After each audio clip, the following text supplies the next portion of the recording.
자, 우리가 이번 그 겨울에 꼭 해야 되는 게 뭐냐면, 우리 고3 올라가기 전에 물론 뭐 다양하게 국어 공부하는 것도 중요하지만 국어 공부 아니고요. 우리 시조 공부랑 가사 공부예요. 다른 거 안 하고요. 시조 공부, 가사 공부.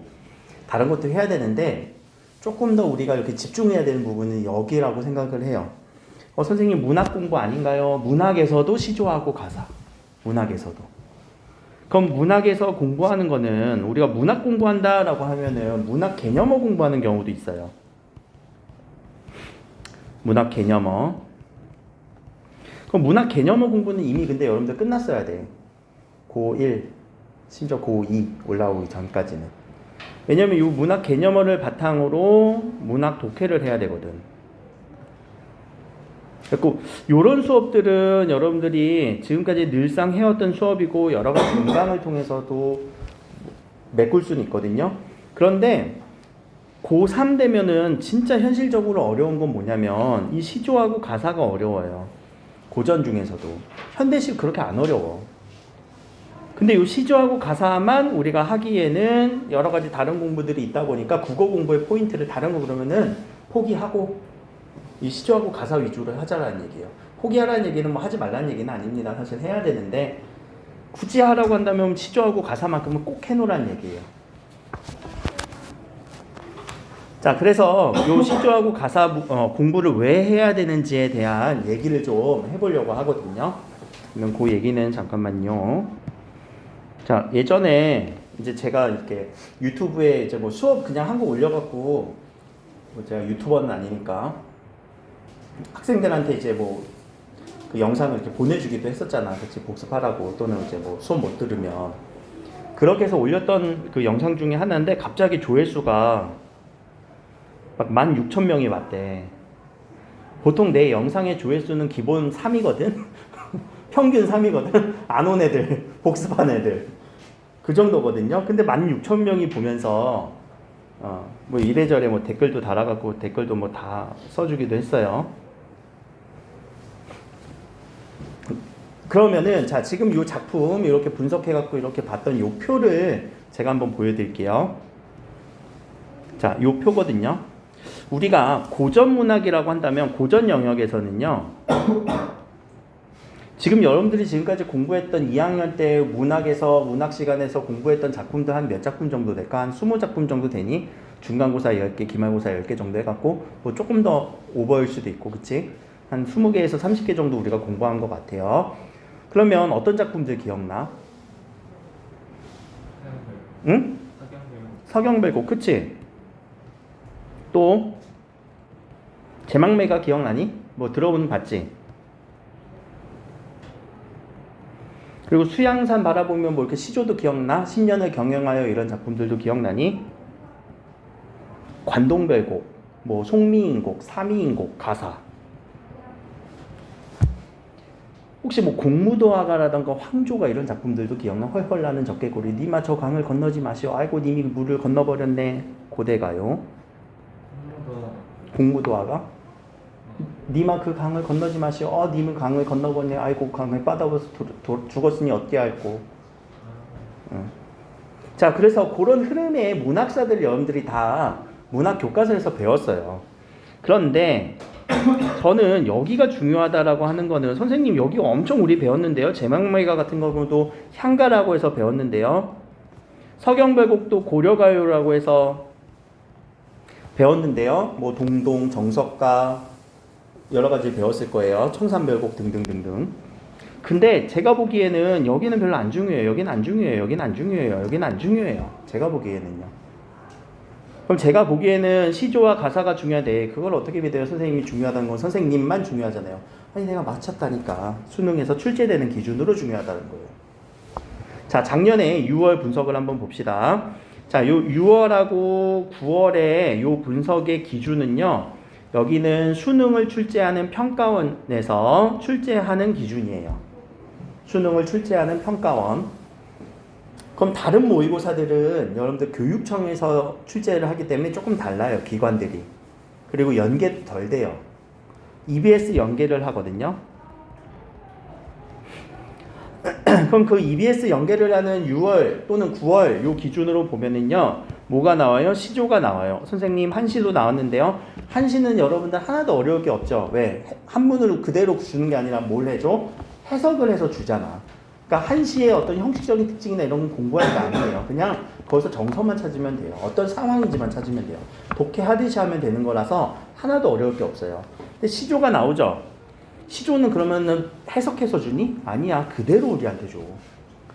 작년이야? 재작년이겠네? 가사랑 시조가 나오지 이번에 또. 가사, 시조. 응? 다른 거 안 나오네? 또 이번에 수능에서는요. 가사나 시조가 나왔어요. 결국 가사랑 시조가 나와요. 매년. 그럼 작년에는요. 자, 작년도 6월과 9월을 볼까요? 시조, 가사. 향가 안 나오지? 고려가요 안 나오지? 9월 달에도 시조, 가사. 그러네. 그럼 자, 이번에 수능에서는 뭐가 나왔냐? 자, 이제 수능 작품 한번 봅시다. 자, 이번 수능에서 요거는 이제 고전 소설로서 최척전이거든요. 요 최척전은 수능 연계 작품으로 EBS 연계가 된 거예요. 근데 내가 요거 중요하다고 얘기를 했던 게 아까 그 영상이 있었어. 그리고 현대소설은 연계 안 될 것 같았는데 연계 안 됐어요. 자, 그리고 여기 보니까 도산 12곡이라고 하는 연시조. 시조 나왔네. 진짜 수능에서도. 그리고 밑에 지수정가라고 하는 가사.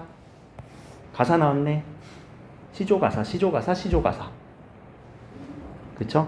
그리고 또 뒤에 문학에서는 현대소설이고요. 요건 이제 현대소설인데 비연계 작품으로 나온 거고요. 그리고 현대시. 여기서도 이제 현대시 보면은 유치원의 시환하고 나이 덕의 음지의 꽃이라고 하는 요 시들. 요 음지의 꽃이 EBS 연계 작품으로 나온 거예요. 자, 그러니까 결국 고전에서는요, 우리가 이 연계 작품을 공부해야 된다라는 거죠. 이 시조하고 가사.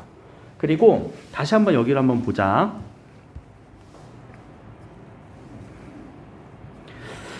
요 도산 12곡 같은 경우가 이제 실려 있던 거고요. 연계 작품이고요. 가사 작품인데 비연계가 실려 있어요. 이거 되게 중요해요. 그럼 비연계 가사는요, 읽기 되게 힘들어요. 이런 작품들을 읽기 위해서는요, 여러 가지 읽는 방법들을 여러분들이 연마를 좀 해야 되지 않을까 싶어요. 시조 같은 경우는 시조도 우리가 읽는 방법이 있으니까 거기에 맞춰서 우리가 읽는 연습을 해야 이 작품을 안다 모른다도 중요하지만 몰랐으면 못 푸는 거야? 아니야. 우리는 항상 수능은 모르게 출제가 되는 게 원칙이잖아. 몰라도 풀 수 있을 만큼 여러분들이 연습을 해놔야 된단 말이에요. 그러면은 자, 출제가 될 때는 어떤 식으로 출제가 되는지 문제 유형도 한번 봅시다. 자, 공통점으로 가장 적절한 거 공통점이라고 해서 문제 유형을 보는데 대상에 주목하여 가치를 추구하는 자세가 나타난다. 부정적인 현실을 비판한다. 의지를 부각하고 있다. 현실을 통찰한다. 관용적인 삶에 대한 지향을 보여주고 있다. 자, 시의 내용적인 측면으로 우리가 찾아주라는 문제죠. 시의 내용을 읽고 여러분들이 문제를 찾아주는 내용, 이런 부분들. 그럼 자, 내용을 읽을 때는 어떻게 읽어야 되는지는 좀 이따 설명. 두 번째, A와 B에 대해서 딱 요 부분에 한정지어서 요 부분에 대한 여러 가지 설명, 어휘 반복이 된다, 리듬감을 형성한다, 자연 친화적인 모습이다, 시상을 이어받았다, 묘사하였다, 요런 심리를 표현하였다. 자, 요런 문제들은요, 요 부분에 대한 표현법에 대한 문제예요. 요런 표현법. 자, 그리고 하나 더, 보기에 적용하라는 얘기겠죠. 그쵸? 시의 내용을 보기에 적용해보라는 거고, 26번도 마찬가지입니다. 이것을 가지고 여기에 적용해보세요. 요 적용에 대한 문제는 잠깐 언급을 하고 넘어가면요, 여러분들 문학이라고 하는 거는 야, 문학은 내가 이렇게 감상했으니까 너희들도 이렇게 감상해가 맞는 걸까? 문학 작품을 읽고 선생님의 감상만 맞을까? 아니죠. 문학작품을 읽는 여러분들마다 다 각각의 감상들, 그 느낌들이 조금씩 다를 거란 말이에요. 그치? 그러면 그 감상은 잘 됐다 못됐다라고 할 수 없어요. 다 맞는 감상이기 때문에. 물론 얼토당토 않는 감상이 말고. 근데 이런 감상 부분을 문제화하기 위해서는요. 그럼 네 감상도 맞고 내 감상도 맞고 제 감상도 맞으면 문제화가 되니 안 되니? 맞는 게 있니 없니? 없어지지? 그래서 내 감상을 배제한 채 보기 기준을 가지고 여기에 맞춰서 감상해보라는 거야.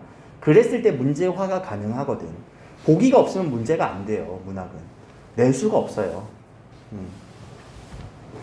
그렇기 때문에 자, 그렇게 감상을 하는 그 기준을 우리한테 보기를 준다. 그래서 보기를 정확하게 읽고 여러분들이 문제를 푸는 연습을 하시면 되는 거고요.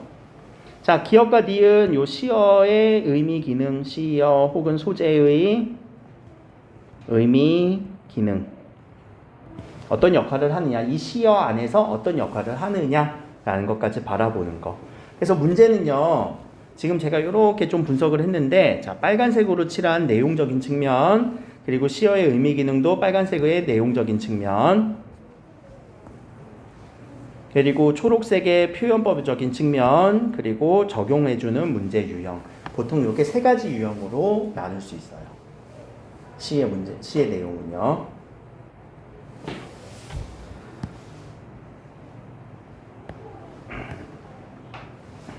그러면 요 문학 강독 수업에서 이 시조와 가사를 어떻게 읽을까? 내용을 읽을 거예요. 첫 번째는 내용적인 측면을 읽을 거고요. 그리고 이 시조와 가사라고 하는 것은요. 형식이 있어요. 그 형식을 읽을 겁니다. 그리고 그 안에서 나오는 표현법들을 우리가 한번 찾아볼 거예요. 내용, 형식, 표현으로 좀 나눠서 우리가 읽어보려고 얘기를 해요. 근데 형식은 한번 공부해 놓으면은 바뀌진 않겠지? 시조의 형식, 가사의 형식, 그치? 그래서 형식을 제일 먼저 찾고, 그 다음에 이제 내용으로 읽어보고, 표현으로 찾아보고. 형식은 배경 지식으로 동원해서 읽는 거고, 내용은 독해를 하는 거고요. 표현은요, 찾기 연습하는 거예요. 요거는 개념어를 바탕으로, 문학 개념어. 그래서 요 표현 찾기 부분에서 개념어적인 측면에 대한 설명을 조금 더 자세하게 이어가려고 합니다. 지금 막 개념어 정리하기에는 시기가 맞지는 않아요. 왜냐면 좀 느린 거거든. 그럼 저는 선생님 문학 개념어가 조금 부족한데요. 그러면은 강의들 찾아서 들으세요. 그 EBS에서 나비 효과라는 그런 강의들 찾아도 괜찮아요. 아니면은 제가 클래스룸에다가 문학 개념어만 딱 수업을 해서 한 2강 정도로 제가 요약해서 올려놓은 거 그거 있거든요. 그걸 좀 올려놓도록 할게요.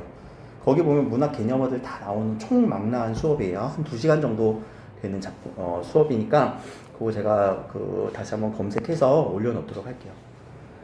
문학 개념어는 그렇게 어렵게 생각하지 않아도 괜찮아요. 문학 개념어 몰라도 풀 수 있게끔 요새는 나오거든요. 넘어갑시다.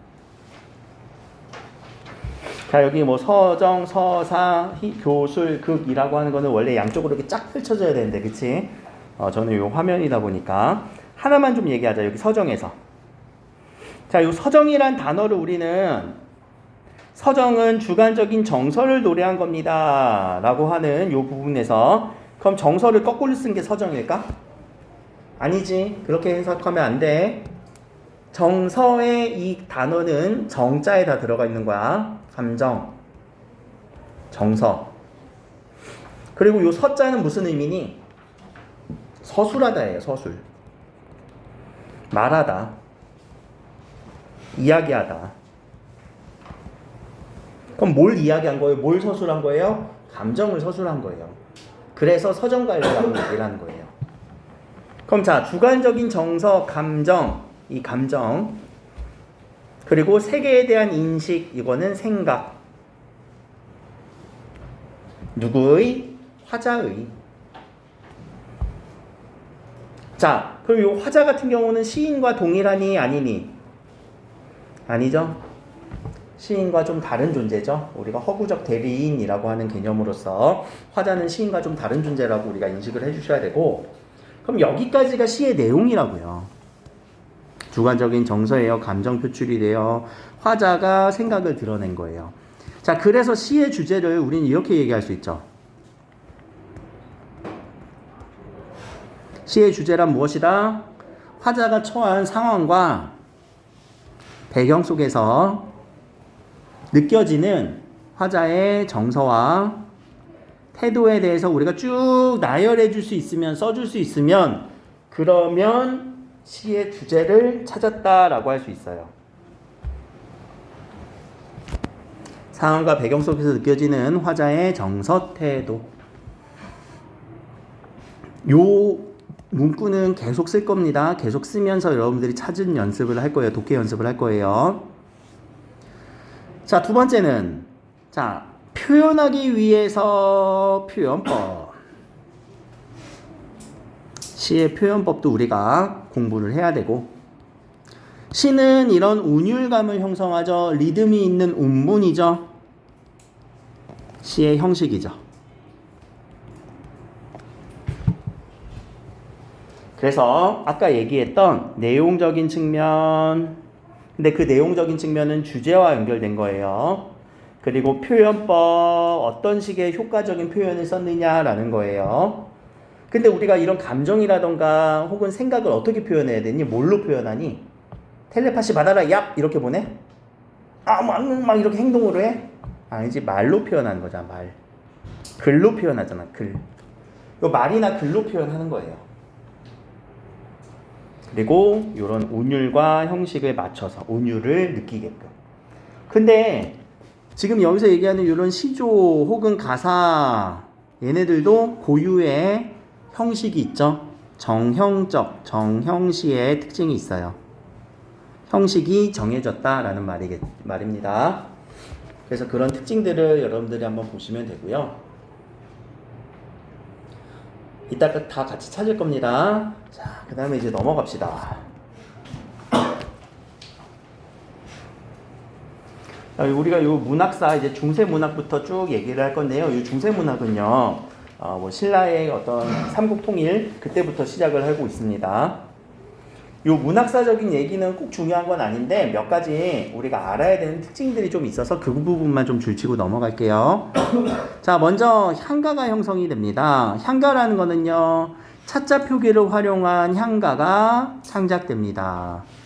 그리고 정형적인 시입니다. 향가는 어느 시대에 쓰인 거예요? 네, 통일신라 시대.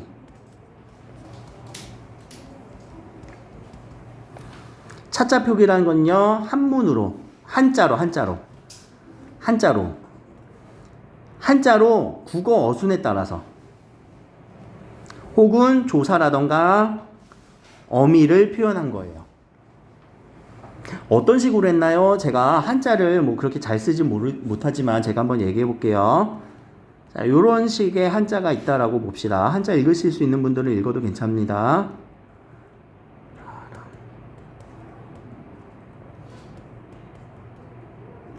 읽을 수 있는 사람. 이거는 넷, 사, 물결랑, 물하, 다여. 자, 이런 식의 한자인데 제가 무슨 글자를 쓴 것 같아요? 이렇게 썼으면 사람들이 그래? 라고 이해를 했을 거래. 사랑하다 라고 하는 말을 쓰고 싶었던 거야. 한글로 쓰면 되잖아요. 야, 신라시대에 한글이 어딨어. 그래서 이런 식으로 한자의 소리라던가 뜻을 빌려다가 자신이 말하고 싶은 이 내용을 전달하고 싶었을 때, 그러니까 요거는 예시로 쓴 거예요, 제가. 뭐의 예시? 차자표기의 예시. 자, 그런 식으로 향가라는 거는 향찰이라고 하는 고유의, 우리나라 고유의 방법입니다. 이거를 만약에 중국 사람이 요 글자를 읽으면요, 무슨 말인지 못 알아들어요. 그러겠지? 넷, 물결, 물, 뭔 말이야? 자, 근데 제가 아까 이런 향가 같은 경우는 중요하다라고 했어요? 안 하다고 했어요? 별로 중요하지 않아요. 왜냐면 해석을 저는 이렇게 썼지만 다르게 해석하는 사람들도 있어. 요거 아니야? 요거 아니야? 요거 아니야? 혹은 지금 신라시대니까 한 1000년 전이지? 1000년 전 소리랑 지금의 소리랑 같을까? 다를 거란 말이야. 그때 소리를 몰라. 그때 우리가 쓰려고 했던 그 소리를 정확하게 몰라. 의미도 제대로 파악도 안 돼. 그리고 뭘 의미하는지도 정확하게 모르겠어. 그러다 보니까 자, 해석적 차이가 존재할까? 아니면 해석은 딱 하나로만 해석이 될까? 해석의 차이가 존재하겠죠.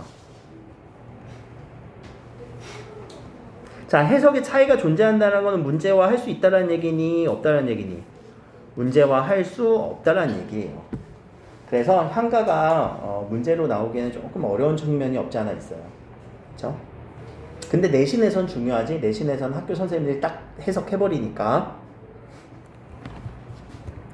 자, 그 외에 한문 문학도 있습니다. 요 한문이라는 거는 한시예요, 한시. 한시, 한문시. 한시는 한문시예요.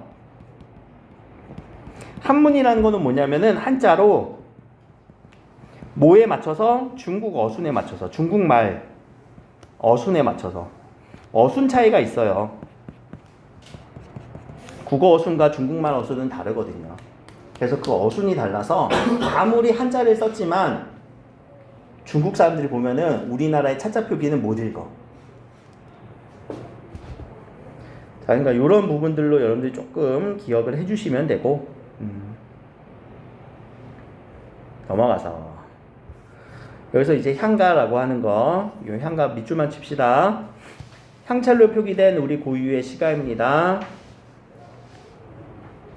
그리고 나중에 4구체, 8구체, 10구체로 완성됩니다. 19체의 대표적인 작품이 뭐였냐면은 제망매가.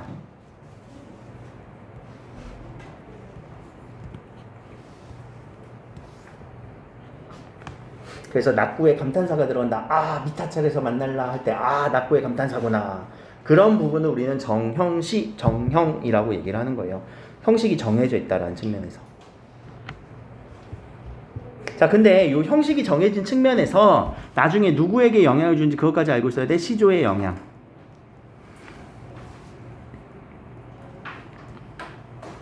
시조에 영향을 줬다라는 것까지 여러분들 알고 계셔야 됩니다. 시조에 영향을 준 측면은 3단 구성, 그리고 종장의 첫 구절. 여기에 영향을 줬기 때문에 시조에 영향을 주었다라고 우리가 그렇게 정설화되어 있어요. 향가는 공부할 건 아닌데 그래도 시조에 영향을 준 거니까 배경지식이 넓히는 차원에서는 알고는 있어야 됩니다. 한시는 한문으로 된 시니까 요거는 다 해석해 줄 거예요. 근데 여러분들 혹시 기억나나 모르겠네. 제가야산 독서당, 가야산이라는 곳에 독서당이라는 사당을 짓고 쓴 시. 추야우중, 가을 밤에 비 내리는 중에 쓴 시. 그런 한시들이 있습니다. 넘어가서 이제 중세 후기라고 하는 요 시기는요, 고려예요, 고려. 그럼 고려니까 당연히 고려가요가 나오겠네? 네, 고려가요 나와요. 근데 고려가요도 뭐 해석상의 문제도 있고요. 뭐 그렇게 많이 나오는 패턴은 아니라서 고려가요는 패스할 거고, 이때 당시 이제 시조가 발생을 해요. 시조. 그래서 요 시조가 나오는 측면을 좀 눈여겨봅시다. 시조와 가사의 발생. 자, 요 시조와 가사는 정형성을 띄었습니다. 정형이란 말은 뭐라고 처리해야 돼? 형식이 정해져 있다라는 거. 그 외에 고려가요, 민간의 문학 나올 수도 있습니다. 그리고 신흥사대부의 경기체가도 나올 수는 있는데 이건 내신에서는 나올 수는 있어요. 수능에서 여전히 시조와 가사가 우세할 거고. 경기체가라는 거는, 요 경기라는 거는 뭐냐면요, 경치, 경광, 경치, 광경, 그것의 형식을 가져요. 경기 어떠하니꼬 이렇게 얘기를 하면서 지금 이 경치 어떠합니까? 라고 이렇게 얘기를 했던 그런 형식을 가진 작품이고요. 이런 작품들은 현학적 모습이 많이 보여요. 현학적.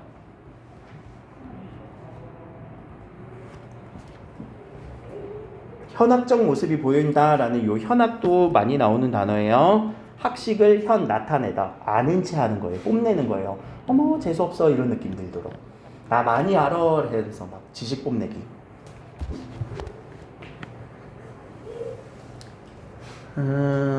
자, 그리고 나중에 이제 한글 창제가 되는 이런 조선 중기로 넘어가는 시기가 있고요. 삼각의 여유 경기체가 여기는 넘어가고요. 고려가요도 넘어가도 괜찮을 것 같아요. 지금 시조와 가사에만 집중할 거니까. 자, 조선이 건국되고 나서는 이제 시조가 편찬됐다라는 거죠. 시조. 자, 시조에서 몇 가지만 줄쳐봅시다. 유교적 충의사상, 유교적 충의사상 앞에다가 동그라미 1번. 유교적 충의사상이 이제 조선 고려시대에 이제 유학사상들이 들어와갖고 아주 이제 집대성이 되면서 충의사상을 나타내줘요. 근데 요 충의는 충과 의만 알면 안 돼요. 유교적 덕목을 우리 다 알고 있어야 돼요. 인의 예지 충효신.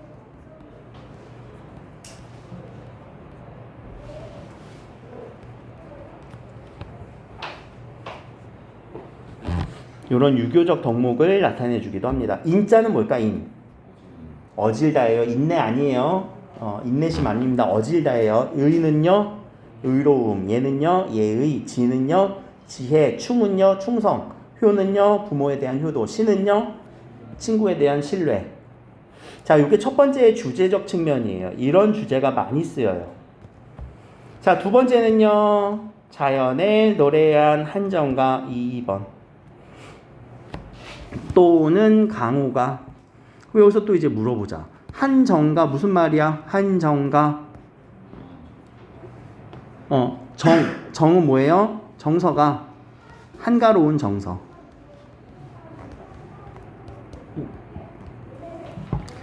아, 자연 속에서 너무 좋아. 한가로워. 강호가. 강간자에 호수 호자거든요. 그럼 강과 호수만 얘기하는 걸까? 아니요. 자연. 그래서 얘네들을 합쳐서 뭐라고 하냐면 강호 한정가 이렇게 많이 나와요.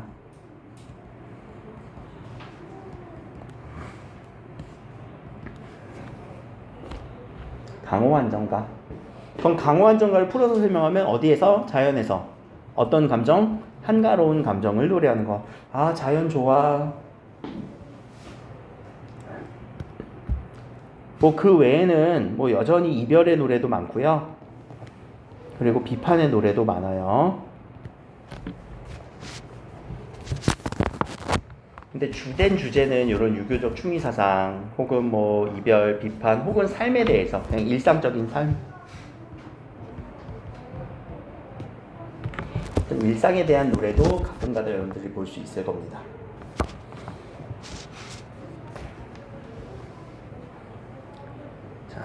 시조는 나중에 이제 그 신흥 사대부들을 우리가 공부할 건데 고려 후기 신흥 사대부는 어디에 가담을 하냐면 조선 건국에 가담을 하죠.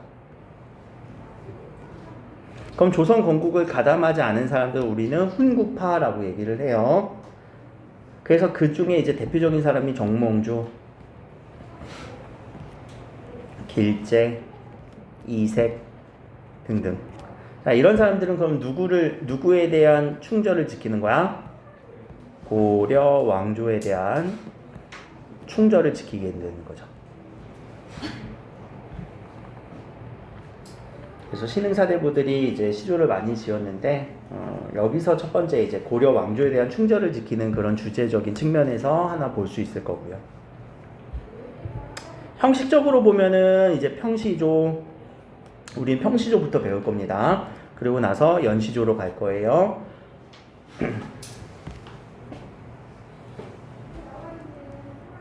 그리고 뭐 어시조, 사설시조 있는데 요거는 뒤에 가서 배울 거고요. 자, 평시조의 형식은 3장 6구 45자예요. 그리고 사음보예요. 사음보는 리듬감으로 딱딱딱딱 요 느낌이지? 그래서 하나, 둘, 셋, 넷. 이게 한 장이 사음보의 형식으로 이루어지고요. 이걸 이따가 찾을 겁니다. 종장의 첫 음보는 삼음절이에요. 이따가 또 한번 얘기할 거고요. 자, 구를 한번 찾아보자. 구라는 거. 구라는 거는요, 단어와 단어의 결합 혹은 절이기도 해요. 그래서 요렇게 이 음보 단위로 끊으면은 얘가 구가 되거든요. 혹은 절이라고도 해도 괜찮아요. 왜냐면 요 구 단위로 절 단위로 여러분들이 형식적으로 먼저 좀 끊어서 읽을 수 있어야 되는 게 절이라고 한다면 뭐가 포함이 되냐면 서술어가 포함이 돼요. 그래서 이 서술어를 기준으로 우리가 읽어줘야 뭐 하는구나가 알게 되는 거야. 그러니까 끊을 때도 여러분들이 좀 정확하게 끊어서 무슨 내용인지 파악하는 연습, 그런 연습을 해야 되는 거고, 그래서 요 형식적인 측면을 얘기한 거예요. 요 구를 나눠서 끊어서 우리가 제대로 파악하자, 내용적인 측면을 읽으려고 할 때. 또 하나, 어휘를 잘 알아야 돼요. 고전은요, 우리 뭐 문학이고 우리 한글로 쓰였지만 여러분들 못 읽는 경우가 많아요. 무슨 말이지 싶은 것도 많을 거예요. 그러니까 영어 공부하듯이 어휘도 많이 체크를 해놔야 돼요. 특히 어디에서 종장에서 여러분들 만약에 모르는 단어들이 촥촥촥촥 나오잖아. 그러면 그 시조는 망했다라고 생각하시면 돼요. 종장은 왜? 감정이 집약이 되는 거니까.